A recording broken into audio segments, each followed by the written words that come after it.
warahmatullahi wabarakatuh. Selamat sore buat teman-temanku semuanya, khususnya yang sudah ada di YouTube Solusi Hutang MB ya.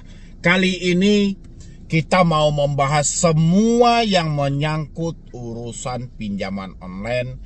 Kita ambil di Instagram karena luar biasa, Anda memang dimanapun saya memberikan celah untuk kita berdiskusi, di situ tempatnya rame ya. Saya munculkan nomor untuk konsultasi misalnya, bisa sampai 1000 orang sehari ya. Saya munculkan juga di Instagram, na'udzubillah, setiap sebentar ya. Ya wajar, karena memang orang yang terjebak pinjol itu jumlahnya bukan hitungan jari, tapi jumlahnya ada jutaan gitu loh. Jadi saya harap maklum aja. Makanya ini pada menumpuk semuanya, walaupun ini dengan konsep yang sama dipertanyakan, tidak ada bedanya, tidak ada yang berbeda.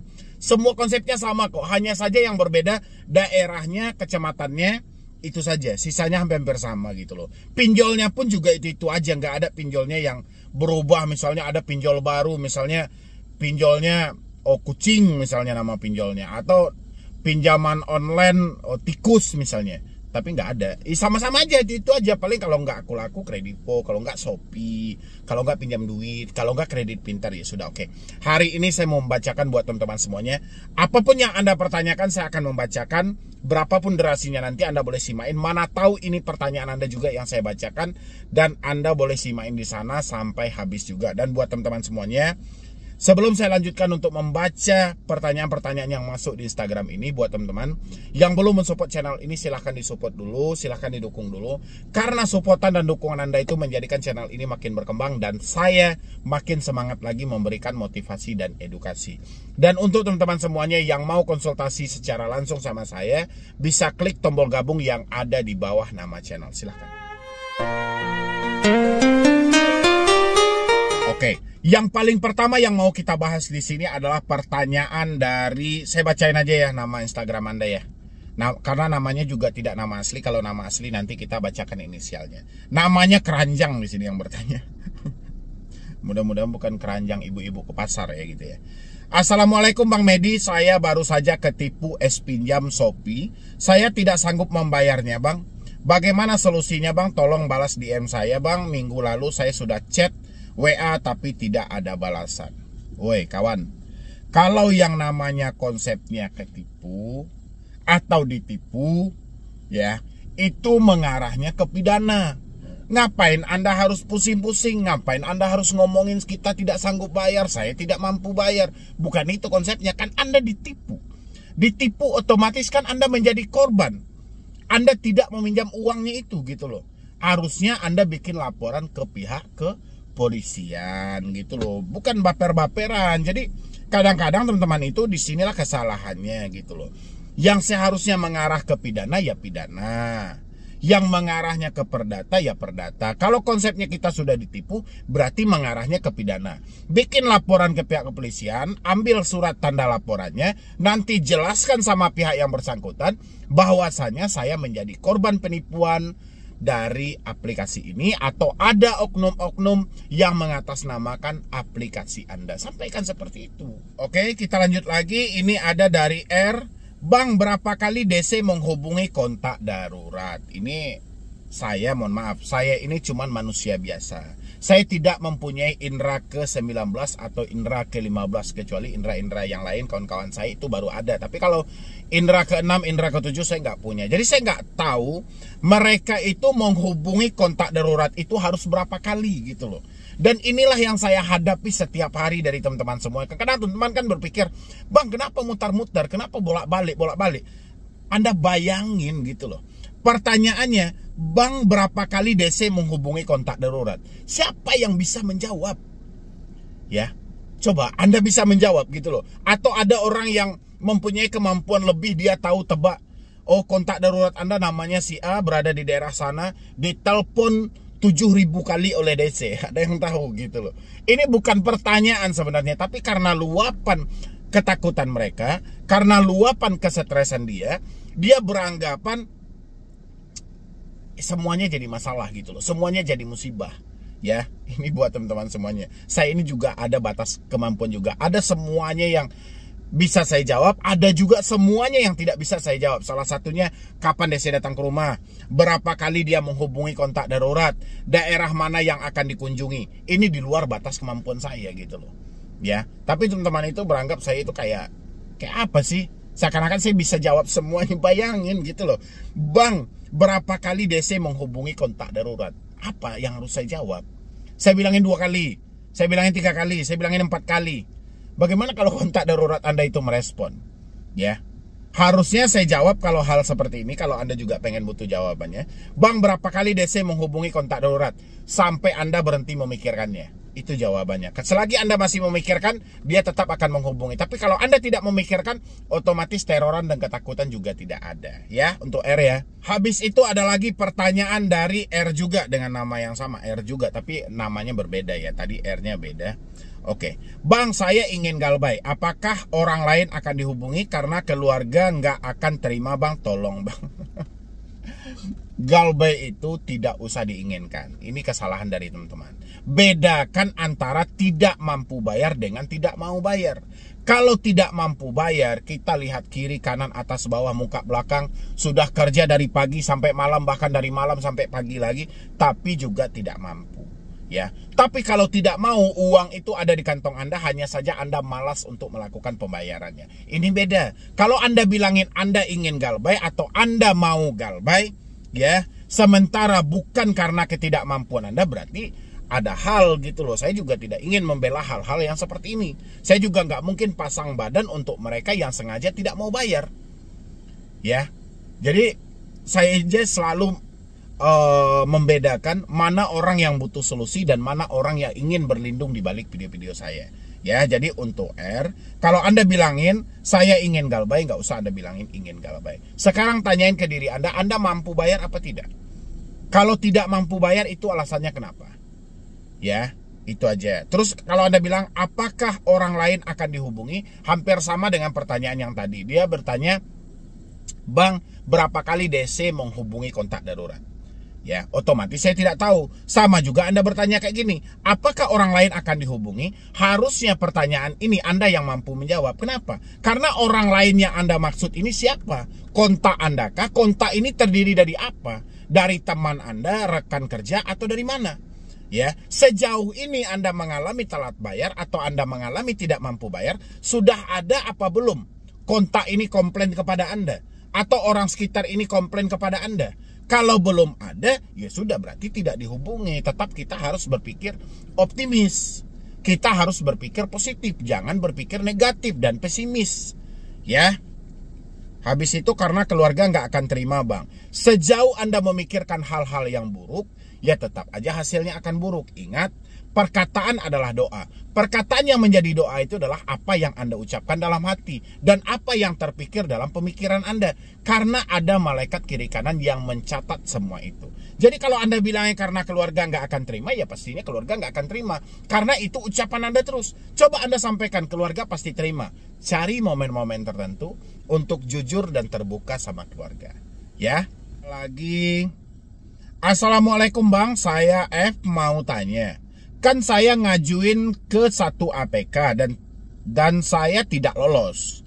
Kok tiba-tiba ada yang chat saya suruh lunasi tagihan sedangkan uang tidak masuk ke saya. Itu gimana ya, Bang? Mohon pencerahannya. Kalau uangnya tidak masuk ke Anda, tiba-tiba Anda mendapatkan tagihan, sampaikan aja sama mereka. Yuk, silahkan datang ke rumah saya, silahkan datang ke rumah saya. Gitu aja. Saya nggak bisa membayar online, kenapa? Karena saya tidak merasa menerima uangnya, sehingga saya tidak tahu harus dibayar kemana. Dan yang dibayar itu apanya gitu loh. Datang aja dulu ke rumah, kita berbicara di rumah. Kalau memang itu hutang saya, nanti akan saya bayarkan. Nanti baru Anda tanya, mana print out-nya, ke rekening mana dikirim. Nanti Anda print juga rekening Anda. Print juga korannya, tanggal berapa dan jam berapa ya. Jadi ini hal-hal seperti ini udah hal-hal lumrah dari dulu, memang seperti itu. Kita bermain di pinjaman online itu terkadang data kita disalahgunakan. Kita merasa tidak minjam, tiba-tiba ditagih.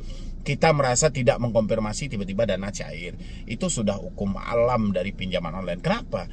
Karena kalau mereka sudah ada pegangan, mereka sudah mendapatkan data-data kita yang mereka butuhkan, mereka bisa aja menagih Anda secara tiba-tiba gitu loh. Kenapa? Karena mereka sudah pegang kekuatannya. Kalau misalnya Anda bilangin, saya tidak merasa menerima uangnya. Oi goblok, ini data lu lengkap sama gua. Ini.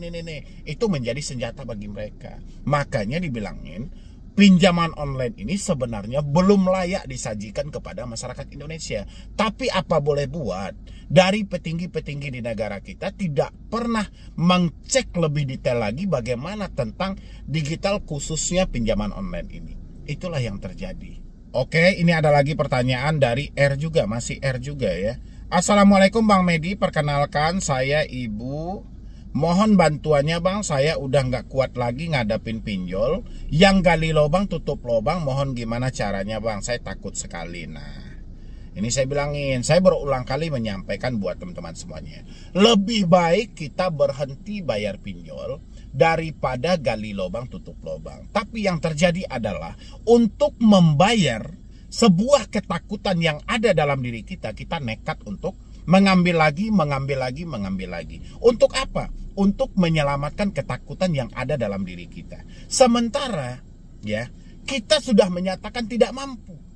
Walaupun kita tahu pada akhirnya semua yang kita gali akan berada pada titik di mana sudah tidak bisa cair lagi. Contoh, terjadi gali lubang tutup lubang misalnya gitu kan. Hari ini kita gali 2, besok kita gali 3, besok lagi kita gali 5, besoknya lagi nggak cair, besoknya lagi nggak cair.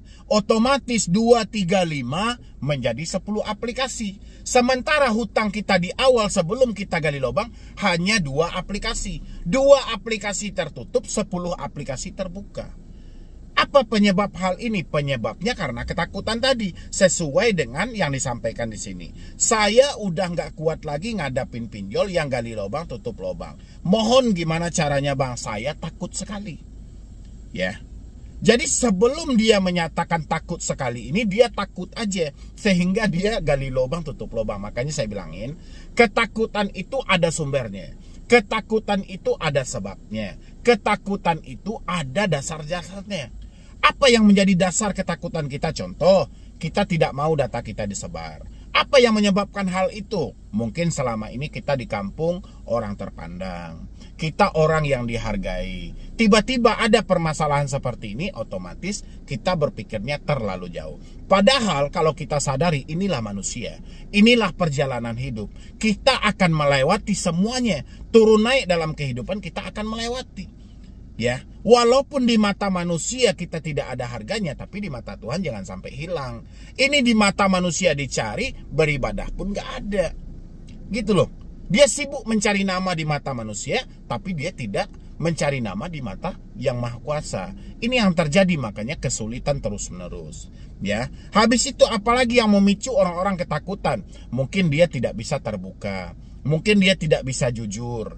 Dia tidak mau orang tua tahu, tidak mau suami tahu. Ini juga salah satu pemicu ketakutan yang mengakibatkan orang gali lubang tutup lubang. Coba cari momen-momen tertentu untuk kita jujur dan terbuka. Apalagi yang membuat orang ketakutan? Bisa jadi dia selalu merespon telepon. Bisa jadi dia selalu melihat ancaman via chat. Bisa jadi dia membaca selalu email yang dikirimkan. Ini juga menjadi pemicu orang-orang ketakutan. Seandainya sumber-sumber itu sudah tidak ada sama Anda, saya yakin 1000% Anda tidak akan gali lubang tutup lubang dan Anda tidak akan ketakutan yang seperti ini. Ya, nanti Anda praktekkan aja. Oke, ini yang terakhir. Pagi Bang Medi. Salam sejahtera, perkenalkan saya N, 23 tahun dari Semarang. Maaf Bang Medi, saya butuh arahan banget nih. Niat untuk galbay barusan ini. Nah kebetulan terakhir ada salah satu chat yang bikin saya down. Dan itu dari Shopee Bang. Untuk DC-nya bakalan datang gak ya Bang? Mental aku udah beneran down Bang. Nah terbukti kan tadi. Jadi pas kan saya bilangin, orang itu gali lubang tutup lubang karena mendapatkan chat dari WhatsApp. Orang itu menjadi ketakutan karena membaca chat dari WhatsApp, dari email, menerima telepon. Jadi sesuai. Kalau Anda ingin menghilangkan rasa takut, supaya Anda tidak kecemasan lagi, tidak terlalu khawatir lagi, saya menyarankan Anda apa? Putuslah semua komunikasi Anda dengan debt collector, telepon, WhatsApp, dan email. Ini terbukti yang terjadi sama ibu yang curhat ini. Dia bilangin begini, Maaf Bang Medi, saya butuh arahan banget nih. Niat untuk galbay baru-barusan ini. Nah, kebetulan terakhir ada salah satu chat yang bikin saya down. Ada salah satu chat yang bikin mental dia kena. Berarti sumber masalahnya ada di chat. Sumber masalahnya ada di telepon. Ya, sumber masalahnya ada di email. Kenapa sumbernya tidak Anda basmi? Kenapa sumbernya tidak Anda hilangin? Ya, kan disinilah kesalahan orang-orang itu terjadi. Dia telat bayar pinjol, dia ketakutan membaca WhatsApp, dia ketakutan merespon telepon, dia ketakutan melihat email, tapi dia membiarkan hal itu terjadi pada diri dia. Yang goblok siapa? Ya, dia tahu sumbernya. Bahkan dia beranggapan, Bang Medi, kami bukan tidak mau ganti kartu, bukan tidak mau hapus WA. Takutnya nanti Bang, dia menghubungi kontak darurat, dia menghubungi orang sekitar. Itu bukan asumsi, ini pinjaman online. Ya, mau nomor Anda aktif atau nomor Anda tidak aktif, selagi Anda tidak melakukan pembayaran, kontak darurat atau kontak yang lain itu adalah menjadi kekuatan mereka. Jadi tidak ada hubungannya dengan nomor Anda aktif atau tidak. Kalau Anda sayang sama diri Anda, harusnya Anda buang semua nomor Anda, hapus komunikasi yang berhubungan. Kenapa? Supaya jantung Anda terselamatkan. Tapi kalau Anda tidak sayang dengan diri Anda, ya nikmatilah. Ya kan? Setiap hari Anda akan gregetan, setiap hari akan spot jantung melihat chat-chat mereka. Ya nikmati. Kalau saya dulu waktu saya galbay, saya sayang sama diri saya sampai saya berpikir, saya diancam setiap hari, saya ketakutan setiap hari. Ya, padahal ancaman melalui telepon, satu-satunya kekuatan telepon ini cuma ada karena kartunya, cuma ada karena aksesnya. Seandainya kartunya tidak ada, aksesnya sudah tertutup, kekuatan telepon sudah nggak ada. Akhirnya saya beranikan diri, buang kartu saya, hapus WhatsApp saya, ganti email saya, reset HP saya ke dalam pabrik. Alhamdulillah sampai detik ini saya ada di hadapan Anda. Ya, tinggal dari Andanya kapan Anda mau melakukan hal yang sama seperti itu. Ya, habis itu dia pikir lagi di sini. Untuk DC-nya bakalan datang gak ya Bang? Udahlah, nggak usah itu dipikirin. Itu ditambah-tambah namanya. Tinggal hari ini cabut nomormu, reset HP-mu ke dalam pabrik, masuk dengan nomor baru, tenangkan pemikiran, hadapi lebaran beberapa hari lagi. Ya, mungkin dari saya cuma itu aja. Mudah-mudahan ini mewakili semua pertanyaan dari teman-teman yang ada di luar sana yang mengalami ketakutan juga. Yang penting jangan lupa disupport terus channel Solusi Utang supaya channel ini makin berkembang dan saya makin semangat lagi memberikan motivasi dan edukasi. Ya, jadi sekian dulu dari saya, Medi Broni. Wassalam.